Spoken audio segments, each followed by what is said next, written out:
ह्याच्यामध्ये हे दोन्ही एक आष्टीचे कंप्लेनंट माझ्याकडे आले होते आणि वडवणीचे जो आमचे इन्चार्ज आहे त्यांनी ते ट्रॅप लावला होता. बेसिकली ते मुलांची फसवणूक करतात. त्यांना लग्नाचा आमिष दाखवून त्यांचं लग्न लागत नाही, त्यामुळे ते बेसिकली वधू त्यांना ते देण्याचा प्रयत्न करतात. त्यांनी शादीसुद्धा ते लावतात आणि शादी केल्यानंतर ते पुढचे 7-8 दिवसमध्ये तिथून गहने वगैरे आणि पैसे घेऊन ते तिथून पळून जातात. परत तुम्ही त्यांना ते काय शिकायत केली ते परत ते वेगळं सांगतात की ठीक आहे आम्ही दुसरा लग्न तुम्हाला लावून देऊ. त्याच्यानंतर परत हे जो फसवणूकचा प्रकार हे चालूच राहतात.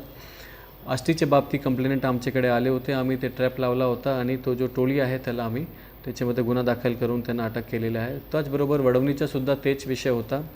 तो ह्याच्या बाबतीत पोलिसांकडून एक आव्हान लोकांना हेच आहे की लग्न हे तुमच्या आयुष्यात एकच वेळी असते, तो त्यामुळे तुम्ही पूर्ण सूझबूझ करून पूर्ण खात्री करूनच तुम्ही त्याच्यामध्ये इन्वॉल्व राहायला पाहिजे.